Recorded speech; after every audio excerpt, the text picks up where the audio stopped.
Welcome back, everyone, to our thought-provoking series on human behavior. Today, we delve into the intricate world of excessive self-centeredness and the fascinating ways some individuals seek validation from others. Get ready as we unveil the 13 revealing habits of these individuals, shedding light on their hidden motives and the impact they have on their relationships. We all know someone who craves validation, constantly seeking reassurance and recognition from those around them. Their actions may seem puzzling or even frustrating at times, but today, we'll break down their behavior and help you better understand their underlying motivations. From the moment they wake up to the second they lay their heads to rest, these excessively self-centered individuals engage in a series of calculated actions, all in the pursuit of validation. But what exactly are these habits? Let's explore. 1. Post excessively on social media. Posting excessively on social media is a behavior commonly associated with individuals seeking validation from others, particularly those who exhibit self-centered tendencies. These individuals often engage in a range of actions aimed at gaining attention, admiration, and validation from their online peers. Self-centered people love to post. In fact, they can hardly stay away from it. Facebook, Instagram, Twitter, Reddit, TikTok, you name it, they're posting. Fine, you might say, but they tend to post very look-at-me stuff. We're talking about dramatic monologues, passionate current thing statements, all the rest of it. 2. Humblebrag in totally cringe ways. Humblebragging is when you say something that seems humble on the surface, but is actually boasting. For example, the self-centered individual might say that they spent last summer clearing up plastic waste on the beaches of Indonesia with a celebrity just to make a difference in the world. They want you to know that they are a great person who cares much more about the world than the average individual. They also want everybody to know that they also are low-key friends with some very famous people. What they want from you in return is admiration and validation. 3. Become a volunteerist. Voluntourism is the practice of going to volunteer in other places for a chance at free travel and cultural enrichment.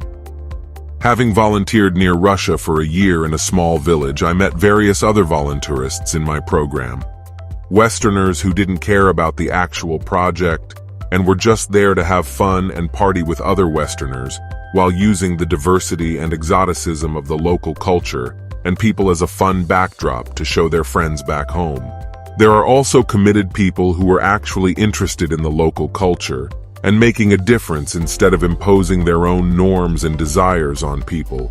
Voluntourists are prone to posting photos of their time abroad on dating apps, bragging about having friends who are of a different ethnicity from them, and feeling the need to see those they help as victims in order to get a self-righteous buzz of validation. 4. Play the victim. Self-centered people have a desire to see themselves as a savior, especially of people they cast in the role of victims, as I mentioned in the last point. But they also like to sometimes play the victim themselves. These are actually two sides of the same coin. At heart, they are saying, I am special. I am uniquely mistreated by the world and less fortunate than others. Or I am uniquely dedicated and compassionate to helping the less fortunate. The goal of such posturing? Attention, validation, sympathy, and being in the spotlight. 5. Change their appearance frequently.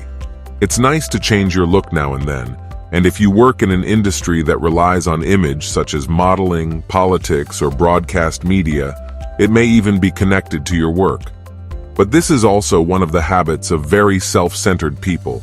They are constantly doing image updates and waiting for people to notice their new hairstyle, their new clothes, their new vibe. They get sulky if others don't notice, and even the slightest variation from intense praise is not good enough. They want to be worshipped for their style and image innovations and boldness. They want to be told how hot and handsome they are as many times as possible from as many people as possible. 6. Inhabit ever-changing special identities.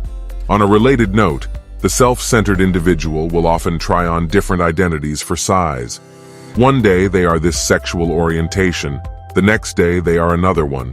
One week they are into this really wild new political revolutionary ideology, and the next week they're so over that and into a totally new ideological pathway. And they make sure to tell everyone they know about their important, groundbreaking, and fascinating shifts. There is such a thing as going through rapid evolutions in identity for sure, but more often than not, this kind of front-facing transformation is about gaining attention and validation. 7. Use social status to enforce praise. Self-centered people will often seek validation through their social status. This could be everything from their looks, popularity, and reputation professionally, to their type of car, clothes, and outer lifestyle. They put on airs and expect praise and recognition for their place in society. We often see this start in high school, for example, with a certain type of popular person who expects people to validate and pay deference to them as a result of their being the queen bee or the prom king. This brings up a related point. 8. Demand worship by subordinates.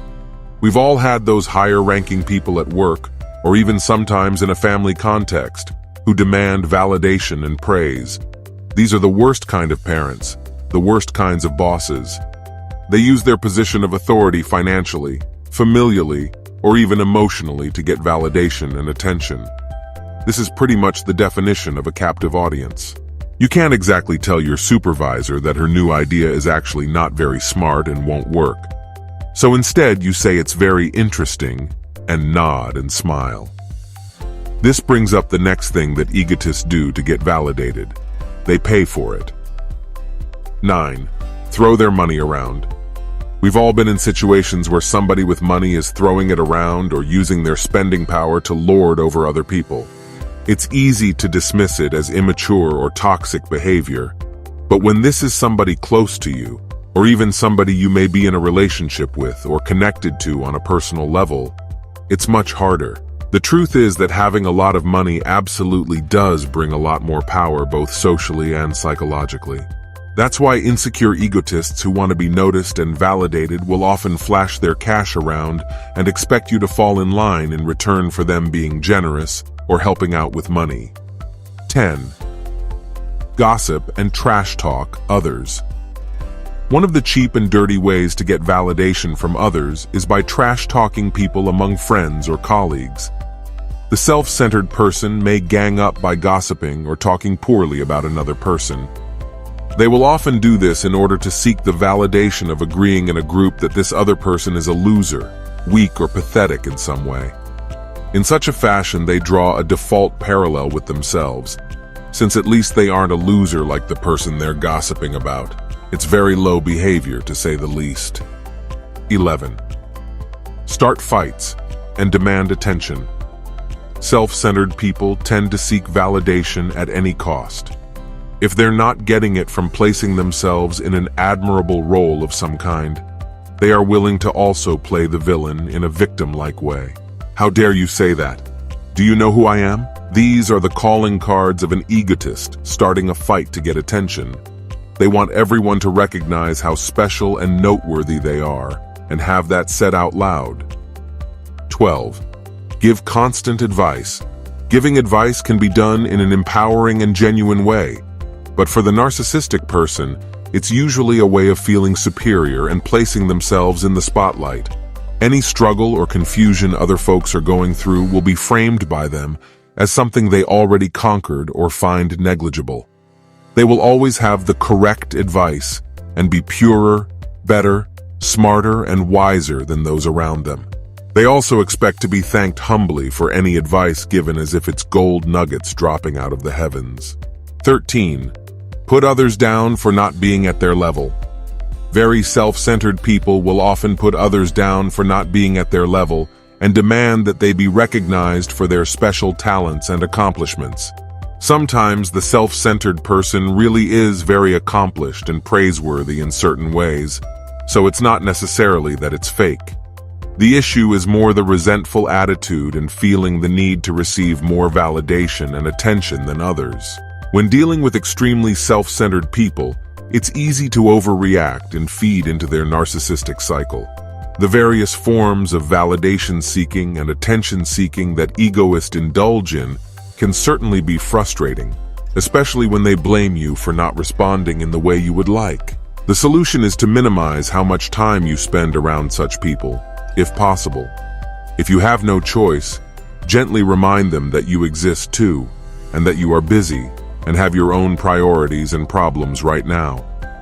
If they still won't listen, then it's time to open up the floodgates and let them know you've had enough.